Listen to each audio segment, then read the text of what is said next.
One of the major focuses of Star Wars: The Clone Wars was how the war affected different peoples around the galaxy, from those who were heavily involved in the fighting to those who were trying to escape it.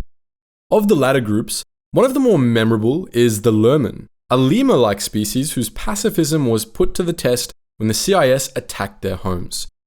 But there's more to the Lurmen than that Clone Wars episode led on. In fact, their original homeworld wasn't even Maridun, the grasslands planet featured in said episode.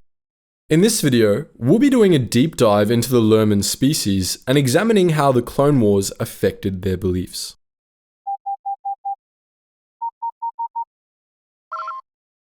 Attention, Sergeant on deck! The Lurmen were considered a lemuroid species greatly resembling real-world lemurs in appearance.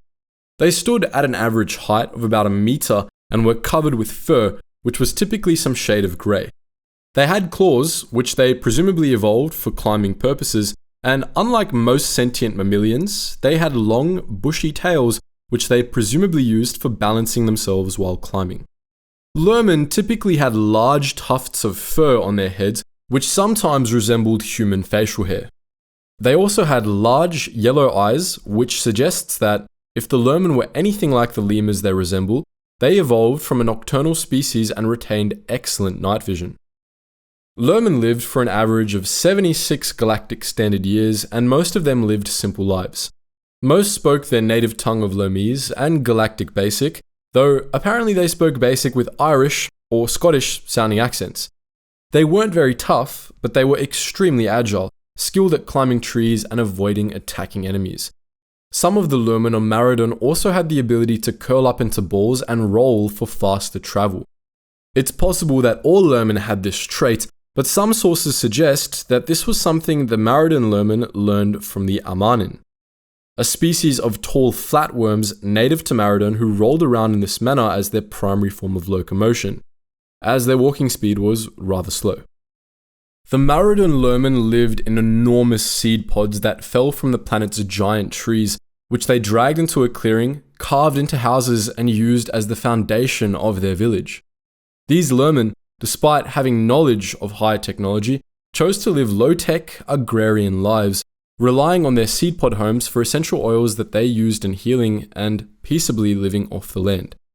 It's possible that the practices of the Maridun Lurmen were influenced by the native Amanin, but it's unclear if that was actually the case. Either way, this low-tech lifestyle wasn't universal for the Lurmen, many of whom enjoyed the benefits of high society and lived more profit-driven lives. What united all Lurmen, however, seems to have been pacifism. As exemplified by the Lurmen of Maridun, these people abhorred violence, and many of them refused to fight even in self-defense. The Lurmen's original homeworld was Mygeeto, a frigid world of mountains and enormous crystals that we're sure you're all familiar with. It's unknown whether or not the Lurmen evolved before Mygeeto became tectonically inactive and settled into an ice age, though their thick fur seems like it would be well suited for survival in Mygeeto's cold post-glaciation climate. Regardless of whether or not they predated it, the Lurmen thrived during Mygeeto's endless ice age, exploring the sheer mountains and crystal spires of the planet. During the time of the Infinite Empire, Mygeeto was discovered and occupied by the Rakata, who enslaved the Lurmen and forced them to carve Mygeeto's spires into gigantic crystalline monuments. The Rakata's time on Mygeeto didn't last, however, as the Infinite Empire eventually collapsed and the Rakata were forced to flee back to their homeworld, leaving the Lurmen to their own devices. The Lurmen were then left on their own for nearly 20,000 years, during which they developed high technology but never left their homeworld. Contact with the greater galaxy resumed 6,740 years before the Battle of Yavin, when smugglers discovered Mygeeto, and things went downhill for the Lurmen from there. After being introduced to galactic civilization, the Lurmen realized the crystals that covered their planet were incredibly valuable, and they attempted to make themselves rich by selling their planet's resources to outsiders. However, this only attracted the attention of the galaxy's undesirables, and Mygeeto came under the control of a series of outsiders. First the Hutts, then the Nemoidians, and finally the Muns of the intergalactic banking clan. When the IGBC seized control of Mygeeto, they all but enslaved the Lurmen, taking their wealth and natural resources for themselves and transforming the icy planet into a fortress world. The Lurmen of Mygeeto were treated miserably by their new Mun overlords, and the IGBC occupation dragged them into war with the outside galaxy, as the IGBC became a leading supporter of the Confederacy of Independent Systems. The Mun regime made Mygeeto a separatist stronghold, and because of this, the planet was subjected to the longest battle of the Clone Wars, which laid waste to much of the planet. In the face of all this hardship, many Lurmen decided that a change of scenery was in order and left Mygeeto entirely, settling on remote worlds far from galactic civilization, where they hoped they would be able to live in peace. One such group, led by Lurmen elder Tiwat Ka, settled on Maridun, an undeveloped grassland world far from the borders of both the Republic and the CIS. As we mentioned earlier, Maridun had its own indigenous species, the Amanin, a species of enormous flatworms who prided themselves on their abilities as hunters and warriors. When the Lurmen landed on Maridun, the Amanin attacked their starship, which the Lurmen abandoned without a fight. Deciding to let the Amanin keep their ship, the Lurmen traveled far from the settlements of the closest Amanin tribes and established their own village, which the Amanin seemed to have left alone after that initial encounter. There, the Lurmen were finally allowed to live in peace, at least for a while. In late 22 or early 21 BBY, the Clone Wars came to Maridun and the Lurmen were forced to make a hard call.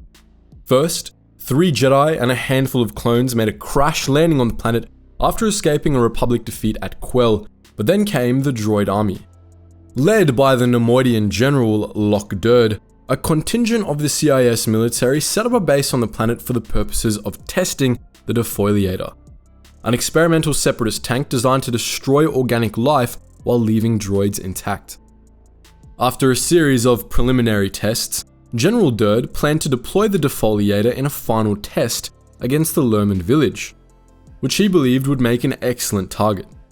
The Jedi made the Lurmen aware of the danger, but they refused to do anything about it, with Tiwat Ka insisting they would rather die than fight.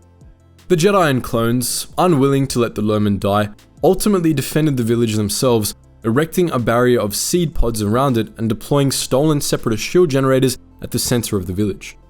But the Jedi and their few remaining clones couldn't defeat General Durd's armies on their own, and some of the Lurmen ultimately decided to join the fight, using ropes and farming equipment to incapacitate the advancing battle droids.